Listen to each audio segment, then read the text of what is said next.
Halo, shalom, salam sejahtera buat kita semua. Salam santun, salam tajim, salam kenal. Assalamualaikum warahmatullahi wabarakatuh. Mak tanggapi ya komentar dari Listio 2906.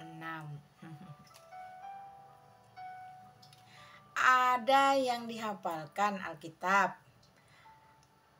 Tidak ada, tetapi dalam Islam Al-Quran ada yang hafal sampai berjuta-juta. Jadi jika maksudnya ada perubahan garis miring atau penyelewengan akan kelihatan. Injil ada yang LGBT. Orang kalau hatinya ya dipenuhi dengan kedengkian, kemarahan, maka dari tulisan pun nawaitunya terbaca.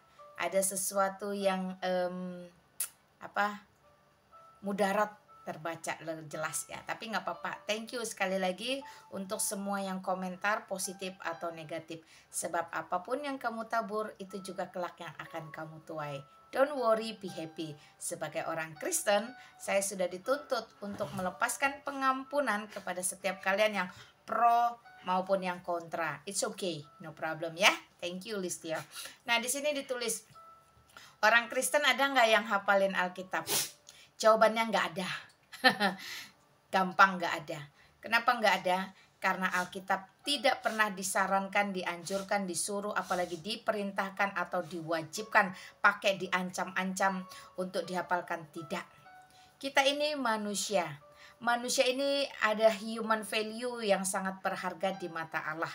Dan manusia ketika diciptakan bukan dari air mani yang hina, tetapi berdasarkan seturut serupa segambar dengan Allah. Maka di dalamnya akan ada pola pikir, cara berpikir ya, sama seperti Allah, cara berkreasi dan cara memaintain, mengatasi. Nah, tahukah Anda gorila itu IQ-nya 70-80. Kemampuan tertingginya adalah menghafal.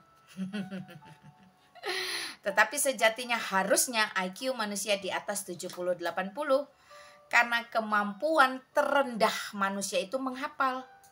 Nah, kemampuan tertinggi manusia itu adalah memahami lalu aplikasi. Caranya gimana? Baca, gali, paham, ngerti, yakini, imani, lalu aplikasi. Nah, jadi satu paket tuh. Itu baru benar-benar human value-nya jelas. Nilai-nilai kemanusiaannya tinggi. Dia tidak sama dengan gorila yang IQ-nya hanya 70-80 dan kemampuan maksimalnya itu menghafal. Tetapi kita melampaui gorila harusnya. Karena itu di dalam kekristenan tidak pernah ada yang mau berbangga hati dengan sanggup menghafal. Pekerjaan-pekerjaan menghafal itu pekerjaan-pekerjaan standar yang dilakukan oleh gorila.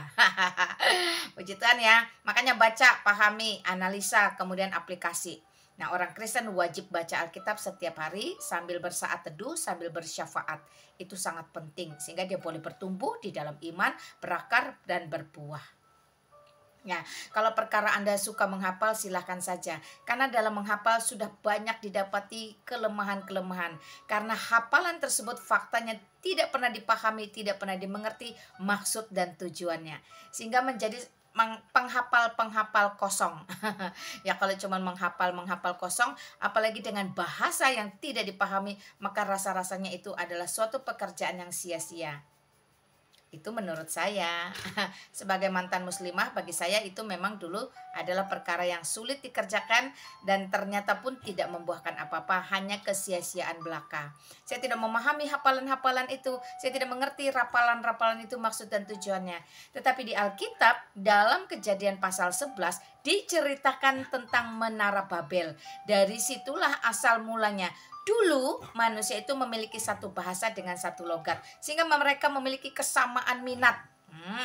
Kesamaan minat, maka muncullah kesombongan, arogansi manusia ingin menyamai Allah, membuat satu menara yang tinggi banget yang dia iming-imingi, digadang-gadangi bakal mencapai awan-awan langit atau sorga. Allah melihat itu dan tidak berkenan, sehingga dia memporak-porandakan bahasa, mengacau balaukan logat. Dari situ terseraklah seluruh umat manusia ke berbagai penjuru bumi dengan berbagai bahasa dan logat yang berbeda. Artinya Allah menciptakan bahasa. Untuk apa? Untuk seluruh umat manusia bisa mengenal Dia dengan bahasa yang bisa dipahami. Ya bersyukur ya, Alkitab diterjemahkan dalam berbagai bahasa di muka bumi. Dan di dalam Indonesia sendiri, Alkitab sudah diterjemahkan ke suku-suku bangsa. Ada Alkitab bahasa Sunda, bahasa Dayak, bahasa Jawa, bahasa Palembang, bahasa Manado, bahasa-bahasa lain. Wah, banyak yang nggak hafal. Karena Indonesia ini ada 13.000 kalau nggak salah bahasa suku. Bayangkan kalau Alkitab bahasa Indonesia bisa diterjemahkan ke 13.000 bahasa suku. Luar biasa, amazing ya. Tuhan yang sejati, Tuhan yang kekal, Tuhan yang benar itu bisa dijumpai, bisa dikenali, bisa dipahami, bisa didatangi dengan bahasa dari berbagai suku bangsa. Jadi Allah yang benar tidak buta bahasa. Tidak mengkultuskan satu bahasa. Karena Allah itu sang pencipta bahasa. Jadi bagaimana mungkin dia menciptakan bahasa tapi menjadikan bahasa itu bumerang bagi dirinya, menjadikan orang terbatas mengenal dan memahami dia. No. Itu adalah Allah Kedabrus, Allah ciptaan buatan bentukan manusia. Nah, kembali ke dalam bahasa terjemahan di seluruh berbagai negara ini, ada banyak bahasa-bahasa yang dimana Alkitab itu boleh diterjemahkan. Semua bahasa terjemahan boleh berubah berdasarkan perkembangan bahasa di negara atau wilayah tersebut masing-masing. Tetapi bahasa asli, Alkitab asli, esensinya, makna dan pesannya tidak pernah geser, tidak pernah berubah. Karena di Wahyu jelas dikatakan, barang siapa menambahi firman Tuhan, maka segala kutuk malapetaka akan ditambahkan kepadanya. Dan barang siapa yang mengurangi, maka segala berkat kehidupan daripadanya akan diambil.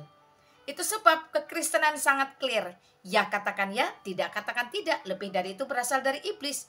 Jadi tidak perlu kita susah-susah repot-repot menghafal bahasa yang kita tidak pahami. Mau Ibrani, mau Yunani, mau Aramaik. No, tidak perlu. Gunakan saja bahasa Indonesia yang baik dan benar. Orang berbahasa Indonesia aja belum tentu semua bisa. Orang-orang tua kita itu yang di pedalaman belum tentu bisa bahasa Indonesia. Mereka menggunakan bahasa ibu, bahasa suku. Dan mereka akan sangat bersyukur ketika Allah yang benar itu juga memiliki hak untuk mereka kenal. Wow, luar biasa ya. Nah, itulah hebatnya kekristenan. Itulah hebatnya Alkitab. Sekali lagi, kemampuan tertinggi binatang, dalam hal ini gorila, adalah menghafal. Tetapi kemampuan terendah manusia itu juga sama seperti gorila, yaitu menghafal. Jadilah manusia yang cerdas. Wanita brilian, pilih Yesus Kristus.